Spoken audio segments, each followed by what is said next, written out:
저는 오늘 이 제목 하나님의 시간 속을 걷는 사람이라고 하는 제목으로 하나님 말씀 함께 전하도록 하겠습니다. 한번 제목을 따라해 보시죠. 하나님의 시간 속을 걷는 사람.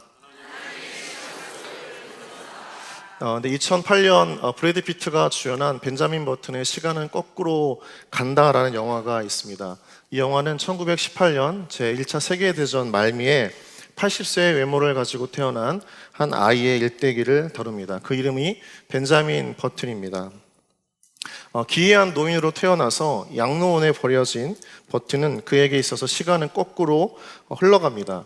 12살이 되어서 60세의 외모를 가지게 된 어느 날 5살 소녀였던 데이즈를 만나 첫 만난 그 자리에서 사랑에 빠지고 다시 이별 후에 시간이 흘러서 두 사람은 젊음이 교차된 순간에 다시 만나 사랑에 빠지게 되는 영화이죠. 그러나 벤자민 버튼은 점점점 어려지고 사랑했던 여인 데이지는 점점 나이가 들면서 할머니가 되어갑니다. 이 영화가 말하고자 하는 의도는 시간이라고 하는 것은 인간이 거스르거나 통제할 수 없다는 것입니다. 시간은 인간의 영역이 아니라 그래서 신의 영역이다 라고 이야기를 하는 것이 이 영화의 주된 메시지이죠. 이처럼 시간은 하나님의 영역입니다. 그러므로 시간은 곧 믿음과 연관되어져서 바라보아야 됩니다.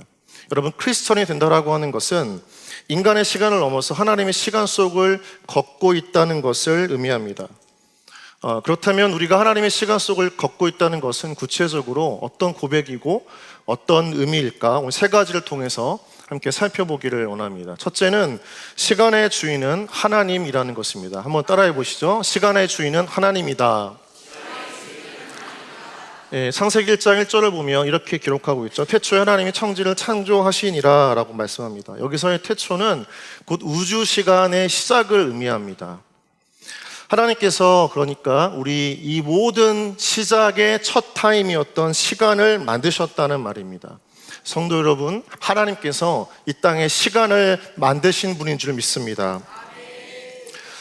그런데 이러한 깨달음이 우리 가운데 있다면 하나님이 시간을 만드셨다라고 했을 때 시간 다음에 우리 인간을 만드셨습니다.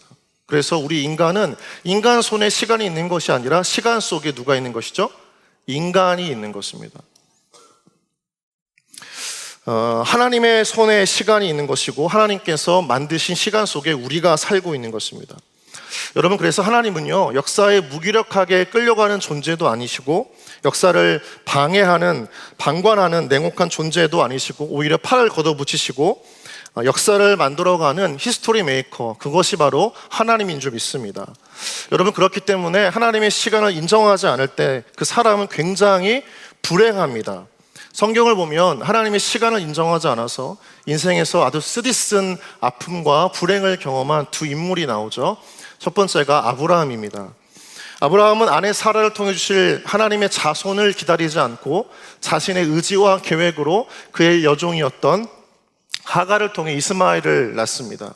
본인의 계획대로 성취되어졌던 것이지만 그 이스마엘을 통해서 오히려 가정은 분란이 되어지고 쓰디쓴 상처만 남는 가족의 치욕적인 역사가 되는 것이죠. 사울왕은 어떻습니까? 전쟁을 치르기 전에 제사의식을 치루어야 했습니다. 그러나 사무엘이 올 때까지 기다려야 했던 것이 하나님의 시간이었지만 전쟁을 빨리 끝내고 승리한 후에 왕권을 강화시키려고 했었던 욕심에 찼던 사울왕은 스스로 제사의 주인이 되어져서 제사의식을 치르지만 결국 그로 인해 패배를 경험하게 되는 것입니다. 여러분, 시간은 우리의 것이 아니라 하나님의 것인 줄 믿습니다. 하나님이 시간의 주인이라고 하시는 것입니다. 그래서 그 시간을 내 마음대로 내 계획대로 쓰는 것은 하나님의 시간을 인정하지 않는 고백이죠. 하나님의 시간을 도둑질하는 것과 같습니다. 그래서 그 인생은 굉장히 불행합니다. 그러면 하나님의 시간을 인정하는 사람은 그 시간 속에서 다른 은혜를 누리게 되는 것들을 보게 됩니다. 여러분, 담임 목사님께서 지으신 복음덩어리라는 책을 다 읽어보셨을 텐데 그 책 196페이지를 보면 10계명 중에 8계명 도둑질하지 말라라고 하는 내용을 다루시면서 시간의 도둑질에 대해서 말씀을 하고 계세요.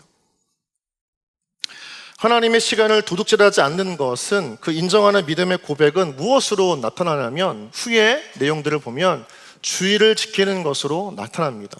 하나님께서 인간으로 하여금 일하지 않고 쉬라고 지정하신 날, 그것이 바로 주일, 그 주일을 지키는 것이 하나님의 시간을 인정하는 아주 대표적인 우리의 믿음의 고백이 될 수 있는 거죠. 기독교 베스트셀러 저자인 맥스 루카이로 목사님은 이렇게 이야기를 합니다. 하나님으로 충분히 채워지지 않는 영혼은 충분한 수분을 공급받지 못한 물과 같다. 여러분, 사막에서 목이 마를 때 한번 생각해 보셨을까요? 사막에서 도저히 물을 먹지 못할 때 탈수 현상이 일어납니다. 생각이 흐려지고 판단이 흐려지고 몸은 힘이 없습니다. 장기들은 망가져가서 결국 사망에 이르게 되죠. 마찬가지로 이 하나님을 충분히 흡수하고 채우지 않는 우리의 영혼은 메마르고요, 거칠고 굉장히 죽어갈 수밖에 없는 상황에 빠지게 된다는 것이죠. 감정이 메마른 것만이 아니라 인생을 불행하게 보게 됩니다. 가정과 일터의 근심과 걱정을 내 시간 안에서 어떻게든지 해결하려고 하는 그 끊임없는 내 노력으로만 이겨내려고 하지만 바뀌지 않아요. 두려움과 절망감을 하나님의 시간에 맡겨놓지 못하기 때문에 오히려 끌어안고 있지만 해결하지 못하기 때문에 그늘진 어두운 인생을 끊임없이 살아가게 되는 것입니다. 여러분, 그래서 우리는 매일매일 시간 속에서 하나님을 깊이 만나고 예배하고 경험하고 채우는 이 시간의 공간을 만들어야 될 줄 믿습니다. 그게 바로 주일입니다. 주일. 하나님께서 일주일의 시간 중에 주일의 시간을 우리에게 쉼표로 주셨어요. 쉼표. 이 쉼표의 시간이기 때문에 여러분, 우리는 다시 부르신 그 세상을 향해 달려나아가서 그 가정과 일터의 자리에서 그 부르신 소명을 다해 힘껏 달려나아갈 수 있는 것입니다. 쉬어야 달려나아가는 것입니다.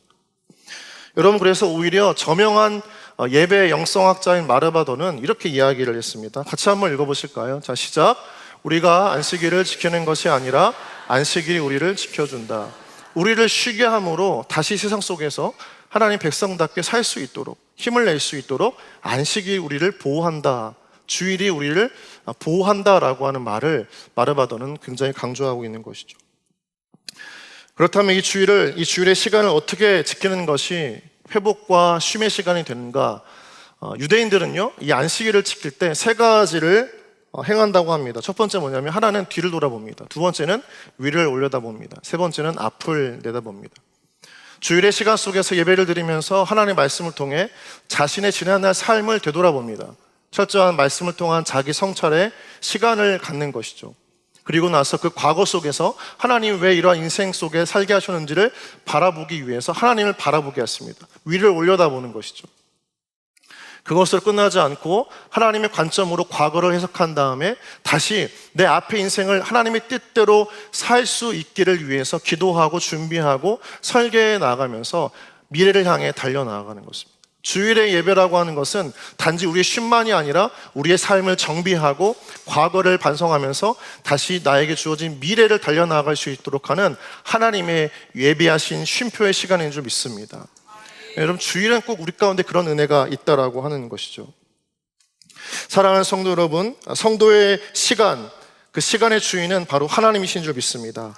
주일을 지키는 것이 하나님의 시간을 인정하는 것이요, 그 시간 속에서 우리 인생을 걸어가는, 힘있게 달려나가는 여러분 되어지길 주님의 이름으로 축원합니다. 두 번째는 인생마다 하나님의 때가 있다는 것입니다. 같이 읽어보실까요? 시작. 인생마다 하나님의 때가 있다. 하나님의 시간 개념에는 우리가 너무 잘 알고 있는 것처럼 크로노스와 카이로스가 있습니다. 크로노스는 연대기적인 시간 개념이죠. 연, 월, 일입니다. 그래서 자연적으로 흘러가는 시간입니다. 그런데 카이로스는 하나님이 개입하시는 특별한 시간을 말합니다. 그러니까 우리 인생 속에서 하나님께서 특별한 때에 개입하시는 시간, 그것이 바로 크로노스입니다. 이때는 하나님의 계획하심이 우리 삶의 현실이 되는 때예요. 하나님의 준비하심이 우리 삶 가운데 역사로 드러난 때가 바로 이 카이로스의 때인 것입니다. 우리가 오늘 보았던 본문의 2절부터 8절을 보면 수많은 때가 등장합니다. 너무나 많아서 다 읽지 않아도 되겠습니다. 날 때, 죽을 때, 울 때, 웃을 때, 심을 때가 있고 심은 것을 뽑을 때가 있다라고 합니다.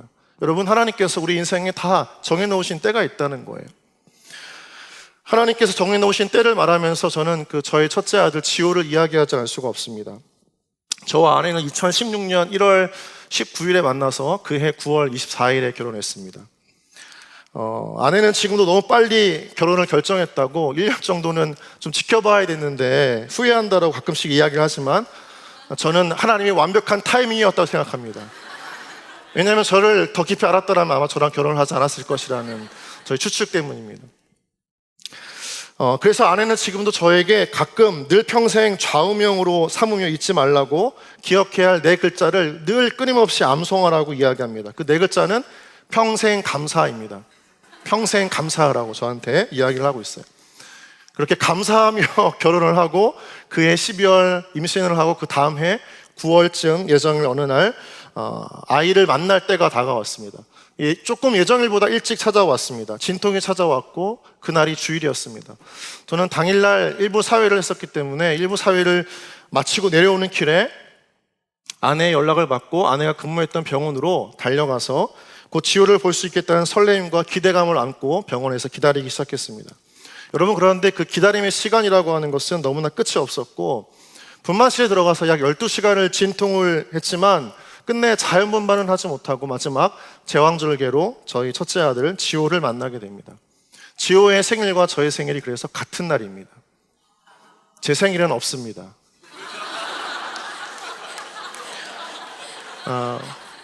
어느 부모에게나 아이를 만나는 시기는 예정이라고 하는 그 의사의 정해준 날짜가 있지만 딱 들어맞을 수 없습니다. 왜냐하면 생명의 탄생이 하나님의 시간 속에 있기 때문인 것입니다. 우리 인생에도 하나님께서 정해놓으신 때가 있습니다. 우리가 열심히 기도하지만 그 응답의 시기가 우리가 알 수 없는 때에 있는 것처럼 우리가 인간적인 노력을 다 하더라도 그 결과는 결국 하나님께 맡겨야 되는 것입니다. 여러분, 그래서 이 맡기는 기도, 기다림의 이 하나님의 시간 속에서는 카이로스를 기다리는 성도의 시간 속에서는 반드시 있는 하나의 믿음의 태도가 무엇이냐면 바로 기다림이라고 하는 것입니다. 여러분, 기다림이라고 하는 것은 무엇일까요? 기다림이라고 하는 것은 나의 삶의 방식과 하나님의 방식의 차이를 깨닫는 시간이 바로 이 기다림의 시간입니다. 이때는 우리가 능동태, 뭔가 내가 주도적으로 살아가는 것이 아니라 수동태, 하나님께 이끌려 살아가야 하는 때가 바로 이 기다림의 시간입니다. 그 기다림의 시간에 수동태의 인생을 사셨던 분이 바로 예수님입니다. 예수님은 십자가에 달려 죽으시기 전까지 자기 주도적인 인생을 살지 않으시고 하나님께서 이끌어 가시는 그 수동태적인 인생을 사셨습니다. 여전히 이 땅의 왕이셨고 구주이셨고 기적의 주인공이셨지만 그러나 하나님의 시간 속에서 이끌려 가시기 위해서 그 모든 것들을 다 내려놓으시고 철저하게 하나님의 시간을 사셨던 분이 바로 예수님이신 것입니다. 우리가 처음 예수님 믿을 때에는 기도응답도 빨리 되고 정말 하나님을 믿는 기쁨들이 가득하지만 하나님께서 우리의 신앙이 깊어질수록 무언가 더디 이루는 것 같고 응답이 천천히 오는 것 같은 그 기다림의 시간을 우리에게 요청하시는 것은 우리로 하여금 수동태의 인생을 살면서 하나님을 온전히 신뢰하는 훈련으로 이끄시기 때문입니다. 그 속에서 우리는 하나님을 신뢰하게 됩니다. 나는 빨리 가고 싶지만 하나님은 잠시 멈추라고 하시고 나는 달려가고 싶지만 하나님은 걸어가라 하실 때가 있습니다. 그때 우리는 그 하나님의 사인을 하나님의 말씀으로 하나님의 뜻으로 받아들이고 그 기다림 속에서 하나님께 맡기는 태도가 중요합니다. 그때에서야 우리 인생은 하나님의 때에 열매를 맺는 것들을 보게 되는 것이죠. 여러분, 우리의 인생의 열매는 하나님에 의해서 결정되어지는 것이죠. 우리가 아무리 노력해도요, 그 상황이 바뀌어지지 않고 오히려 더 악화되고 아무것도 보이지 않고 맺어지지 않을 때가 있어요. 그때에는 여러분 좀 내려놔야 돼요. 하나님이 잠깐 멈추라고 하시는구나. 내가 뭔가 더 열심을 가지고 계획을 가지고 살아가지만 그 인생이 정리가 안 될 때 하나님께서 잠시 내려놓으시라고 하는 거죠. 그러면서 그 인생 속에서, 우리의 인생 속에서 하나님 안에 있다라고 한다면 하나님께서 우리의 인생을 정비하시고 다듬어 가시는 하나님의 방식과 방법을 깨달으라고 하실 때가 있다는 것입니다. 그래서 여러분, 우리는 그 때까지 기다리고 열어주실 때까지, 응답을 주실 때까지 기다려야 하는 것이죠. 그런데 중요한 것은 무엇입니까? 그 하나님께서 열어주시면 우리는 그때 거침없이 달려나가야 되는 것입니다. 하나님께서 열어주시면, 인도하시면 그때 우리는 달려가고 뛰어가는 겁니다. 그때 우리는 내가 경험할 수 없는 하나님의 능력을 경험하고 내 힘으로 맺을 수 없는 하나님의 열매를 경험하면서 내가 할 수 없는 일을 하시는 하나님을 만나게 되는 때가 바로 그때인 줄 믿습니다. 여러분, 그래서 그때까지 우리는 무엇을 해야 하냐면 매일매일 주어진 삶을 힘있게 성실하게 감당해야 합니다. 여러분, 많은 성도분들이, 많은 사람들이 하루하루에 반복된 삶을 굉장히 지겨워하고 지루해합니다. 사실 인생은 조금 지루하죠. 반복하잖아요. 매일매일 똑같은 시간에 일어나서 아침을 먹고 똑같은 사람들과 일을 하고 만나기도 합니다. 늘 그 자리가 그 자리 같고 그 사람들이 그 사람들입니다. 매일 했던 일을 해야 하고 늘 주어진 그 시간 속에서 패턴처럼 살아가야 됩니다. 반복하며 지냅니다. 어쩌면 그런 일들이 우리 삶 가운데 의미가 없어 보일 수도 있습니다. 이게 무슨 의미인가? 이것을 내가 왜 반복해야 하는가? 스스로에게 질문을 던질 때 흔쾌히 답을 할 수 없을 때도 있습니다. 뭔가 특별한 일이 생기지 않으면 지루해할 때가 참 많습니다. 여러분, 그런데 하나님의 카이로스의 때는 우리 가운데 주어진 그 크로노스의 때를 매일매일 성실히 살아가는 자에게만 다가온다는 사실을 잊지 마시기 바랍니다. 주어진 삶을 성실하게 감당하는 사람에게만 하나님의 개입하심의 때, 바로 그 카이로스의 때가 다가오는 것입니다. 기도의 응답이 되지 않는다고 아예 그 기도의 자리를 떠나면 응답조차가 아니라 기도가 안 되는 것이기 때문에 그 사람은 하나님의 응답을 듣지 못하는 것입니다. 우리의 주어진 삶 가운데 반복되어지고 지루한 그 일일지라도 하나님께 주시는 그 카이로스의 때를 기다리면서 매일매일 주어진 삶을 최선을 다해 살아가는 것, 그것이 바로 하나님의 때를 기다리는 믿음의 사람의 모습인 줄 믿습니다. 여러분, 그래서 다니고 싶지 않은 직장이 있다면 어쩌면 그대로 다녀야 합니다. 공부할 마음이 없는 학생들은 그 자리에 앉아서 끊임없이 공부해야 합니다. 떠나면 망하는 거예요.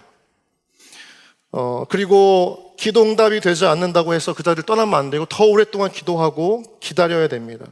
셀지기들은 세론들이 어렵고 낯설다고 해서 아예 멈추는 것이 아니라 끊임없이 사랑의 케어를 지속적으로 늘 하던 것처럼 해야 합니다. 그때 어느 순간에 그 세론의 마음이 하나님의 카이로스 때를 만나서 열리는 때를 경험하는 거예요. 그때 마치 낚시를 딱 던져서 물고기가 그 낚시 바늘을 딱 잡아채듯이 그때 영혼이 하나님께 돌아오는 경험하는 것은 매일 주어진 순간에 우리가 주어진 일을 끊임없이 성실하게 감당할 때 그 은혜를 경험하게 될 줄 믿으시기 바랍니다. 세 번째로 마지막입니다. 마지막은 무엇입니까? 오늘 나에게 주어진 시간을 하나님의 선물로 여기며 사는 것입니다. 같이 한번 읽어보실까요? 시작. 오늘 나에게 주어진 시간을 하나님의 선물로 여기며 살아가라. 우리 11절 말씀 같이 한번 읽어보도록 하겠습니다. 11절 시작. 하나님이 이 모든 것을 지으시되 때를 따라 아름답게 하셨고. 여러분, 우리는 보면 이 봄이나 봄과 같은 화사한 계절에 꽃이 피는 딱 그것만 보고 굉장히 아름답다라고 생각을 하죠. 뭔가 찬란한 열매와 결과를 맺을 때에 참 아름답다 이야기를 하지만 탐스러운 열매가 맺어지는 가을에만 참 복스럽다, 아름답다, 의미가 있다라고 이야기를 하지만 그 꽃이 피고 열매가 맺어지기까지의 모든 과정이 사실 농부에게는 아름다운 과정인 거죠. 그때를 바라보는 그 추수의 때를 바라보고 꽃이 피는 것을 바라보면서 농부는 그저 그 마음 가운데 매일매일 상상하기 때문에, 기다리기 때문에 하루하루가 의미가 있고 아름답게 보낼 수밖에 없는 것입니다.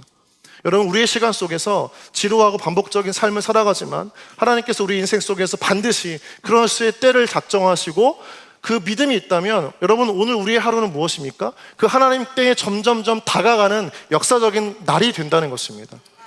사랑하는 성도 여러분, 그래서 우리는 오늘 우리의 삶을 늘 의미 있게 살아야 할 이유가 여기에 있는 것입니다. 반복된 삶이 아니라 하나님의 때에 점점점 가까워져가는 삶이다.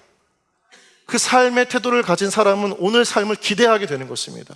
똑같은 일을 하지만 하나님의 때를 더 소망하게 되어지고 기다리게 되어지고 하나님께서 맺게 하실 그 풍요로운 유산과 아름다움을 사모하기 때문에 오늘 하루가 감사하고 기쁨이 되는 것입니다. 여러분, 그래서 어느 때이든지 여러분이 지금 어떤 상황 가운데 있든지 여러분 가운데 주어진 하나님의 시간은 아름다운 선물과 같은 시간인 줄 믿습니다. 우리 말씀 한번 같이 읽어볼까요? 사무엘상 16장 12절 같이 함께 읽어보겠습니다. 시작. 이에 사람을 보내어 그를 데려오매 그의 빛이 붉고 눈이 빼어나고 얼굴이 아름답더라. 여호와께서 이르시되 이가 그니 일어나 기름을 부으라 하시는지라. 이세 집안의 막내였던 다윗이었습니다. 그리고 목동이었습니다. 들판에서 그 가축들과 뒤둥무는 그냥 한낱 소년에 불과했지만 여러분 보십시오. 하나님께서 사무엘의 눈을 통해서 그를 얼마나 아름답게 보시는지.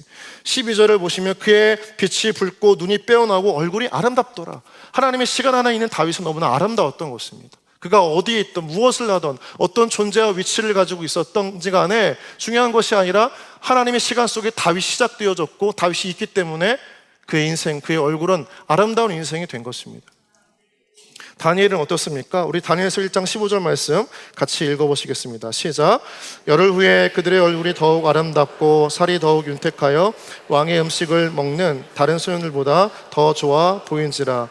이방 민족에게 끌려온 포로 신분이었습니다. 환관장에게 좋은 음식 먹기를 거절하고 이제 남들이 먹지 않았던 음식을 먹으면서 열악한 환경에 놓였지만, 그러나 여러분 보십시오. 하나님의 눈에, 하나님의 시간 속에 다니엘은 다른 사람들보다 더욱 아름답게 구별케 되어지는 은혜를 경험합니다. 하나님의 시간 속에 있었기 때문인 것이죠. 여러분, 하나님은 인생이라고 하는 시간 속에서 우리를 지금도 변화시켜 가시고 풍요롭게 하시고 빚어가게 하시는 하나님이신 줄 믿습니다. 그래서 오늘이라고 하는 하루는요, 하나님이 일하시는 시간인 거예요. 오늘이라고 하는 시간은 그냥 하나님이 내버려 두실 시간이 아니고요, 우리 삶 가운데 끊임없이 일하시는 시간이다, 이렇게 이야기할 수 있어요. 우리가 너무나 은혜 많이 받는 찬양, 주가 일하시네, 주가 일하시네. 이 찬양을 보면 후렴에 주가 일하시네, 주가 일하시네, 신뢰하며 걷는 자에게, 신뢰하며 하나님의 시간을 걷는 자에게 누가 일하신다고요? 하나님이 일하시는 것입니다. 하나님 일하신다는 것은 우리의 삶을 통해 하나님의 때를 이루시고자 하시는 목적이 있다는 것이고, 우리는 그 하나님의 시간 속에서 의미 없이 흘러가는 삶을 살아가는 것이 아니라 하나님께서 이끄시는 목적이 이끄는 삶을 살아가고 있다는 것입니다. 여러분, 하나님은 우리의 인생을 헛되이 만들지 않으셨고, 우리의 인생의 시간 속에 우리가 하나님의 시간을 걸어갈 수 있도록 끊임없이 우리의 인생의 주인이 되어 이끌어 가시는 하나님이십니다. 더 아름답게 만들어 가시고 더 복되게 만들어 가십니다. 우리 인생도 그렇습니다. 때때로 예상하지 못한 위기와 힘든 순간들이 찾아오고, 내가 예상할 수 없는 고통과 어려움의 순간들이 파도와 같이 밀려오지만, 그러나 하나님은 그분의 선한 목적을 가지고 지금도 우리의 시간 속에서, 하나님께 주어진 그 시간 속에서 여전히 일하고 계시다는 것이죠.